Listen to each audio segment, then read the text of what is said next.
In 2024, my goal is to experience more media outside the realm of film. Last year I watched a little over 180 different films, initially attempting to go for 200 but falling short in the last month. With so much emphasis on film, I barely had time for television series or video games. So I started the year off with a huge Persona kick. In the past 10 days, not only have I finished Persona 4 Golden, but both the regular and Golden anime series. While I have plenty to say about all three, there's something smaller I want to focus on. Music. Persona is a series known for its incredible soundtracks. Each game has consistent styling, but still manages to have unique songs. Persona music, in my opinion, is at its best when it's memorable. Whether it's memorable for being fantastic, like the Persona 2 Innocent Sin intro,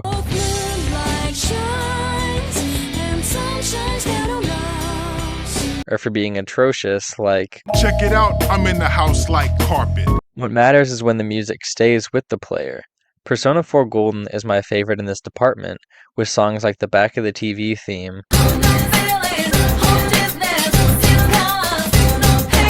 and the Heaven Dungeon theme.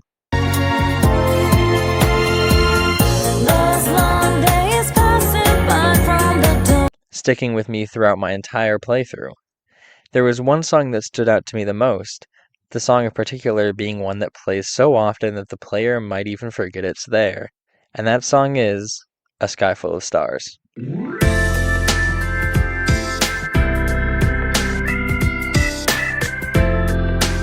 To understand why I love the song, you need to understand the context surrounding it. This whole video will have heavy spoilers for the story of Persona 4 Golden, so refrain from watching the video if you plan to or haven't experienced the game. I highly recommend you play through Persona 4 Golden though, as it's one of my favorite RPGs to date. Alright, spoiler warning over. Sky Full of Stars is the song that plays almost every time you go out at night at Inaba. Despite how often it's played, there's a huge significance in the first and last time the player hears it.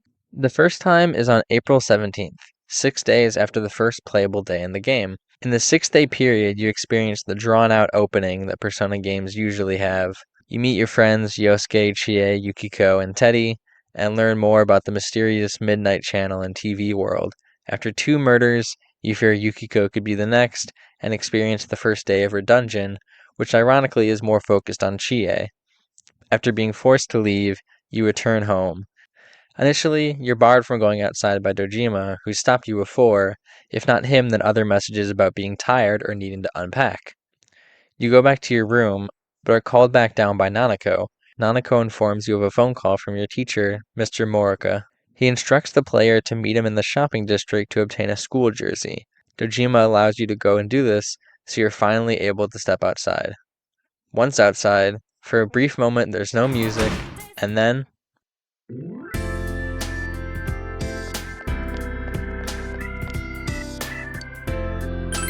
your first time outside at night, there isn't much to do, meaning you must meet Mr. Marooka. Meeting him by the gas station, he gives you the jersey, commenting on how fast you arrived since the phone call. He doesn't talk for long though, as he tells you to get home, as he's walking one of the girl students home. Personally, I enjoy Marooka as a character, considering he's pretty up there when it comes to Persona teachers. The final occurrence of the song is on February 5th, which marks your last evening out and the last moments you have before the story sprints to the finish. After this point, you're in the true endgame. Exams occur the next morning, lasting until the 10th, where you promptly go to bed to prepare for the ski trip. Said trip leads to Marie's dungeon, the Hollow Forest, then time marches onward to some of the final days, where your ending is decided on whether or not you hate gas station workers. Back to that important aspect, this is your final night out, so what can you do? Stopping outside the Dojima residence when you step out, not only can you revel in the song, but admire how things have changed. The garden is covered in snow, a place where Dojima once discussed Great vegetables is now a resting spot for different bugs. To the right is Dojima's scooter, handed down to you after you went out of your way to get a license for it. On the left is the Snowman of Teddy, created by Nanako, representing how strong Nanako was in the hospital, eventually being able to come home. When you first build the snowman on January 2nd, this interaction happens as well. How did you get it so big?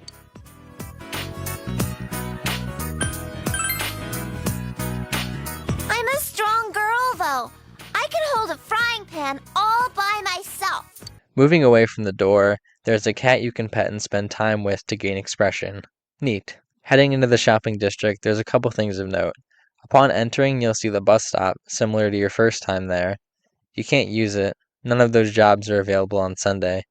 Continuing into the street, you'll find Naoto, Yukiko, Kanji, and Chie. All of them except Kanji comment on the cold weather. Walking into the Velvet Room, you remember that Marie isn't there. You don't know where she is at this point. All you can do is wait for Margaret to figure that out. Down at the floodplain, there isn't much to do besides helping a dog find a stash. If you have a shovel, that is. The most interesting point I want to bring up is the person that isn't in the shopping district, and it's not a party member. Staring at the empty gas station, you can remember that Marooka once stood there. He was one of the three you couldn't save, and you couldn't have really done anything about it, with the cause of death being blunt force trauma rather than the TV world, carried out by Mitsuo. Interestingly, if we go all the way back to that day, Marooka says something that most players would forget about. Why are you still here? Oh, it's all a big party for you, huh? Staying out at night is the first step on the road to delinquency. What are you gonna say if the policeman stops you? You're staying out late over my dead body. Get home already. Over his dead body. Such an integral piece of foreshadowing being left there truly speaks wonders to the writing of Persona 4. Quick side note, when I looked up the definition of over, one of them says higher level or layer than, watching a television hanging over the bar. Interesting.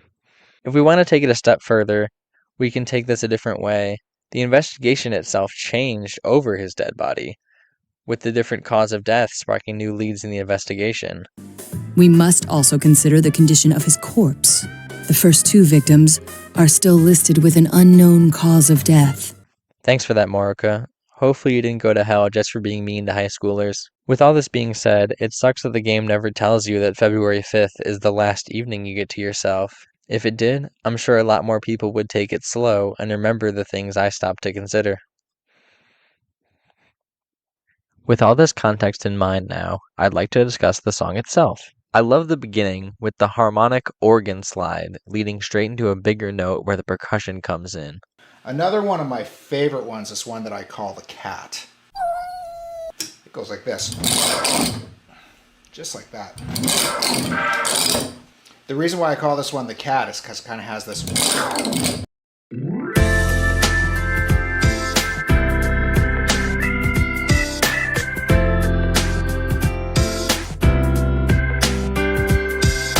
The song continues like this for a while. The harmonic organ gives such a nostalgic feel, which really sells the already amazing vibes of Inaba at night.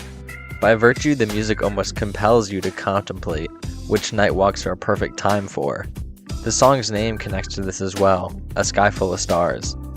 There are only certain places where you can truly see a sky full of stars. In big cities, you'd be lucky to see just one star. Suburbs are better, but not perfect. The true places to see amazing skies full of stars are usually rural areas, national parks, and small towns. Inaba is one of these small towns. That fact making for some of the main concepts of the game. Yu, Yosuke, and Adachi are all in the same boat, just with different outlooks. Yu accepts the small town as the second home, and Yosuke learns over time to accept and love the town for what it is. Adachi never accepts the town, being stuck in a prison cell, likely unable to view the stars. The song isn't just harmonic organ and percussion, as a third instrument enters around 40 seconds in, meaning that if you're too fast to hang out with a confidant or go into a store, you'll never get to hear this part of the song.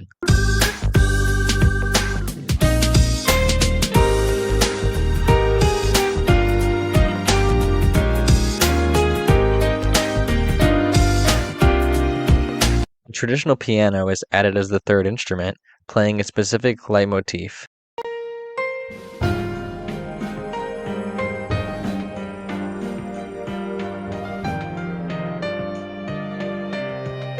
If you played the game, I'm sure this sounds familiar. The song is called A Corner of Memories, and is the title screen of both Persona 4 and Persona 4 Golden.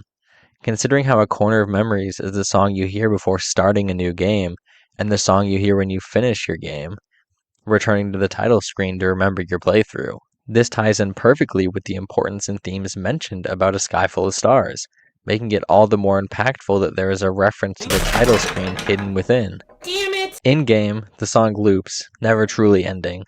It's a song that doesn't need an ending, because you are the one who stops it from playing. It will be there for as long as you want it to, and as long as you want to contemplate, just like the stars.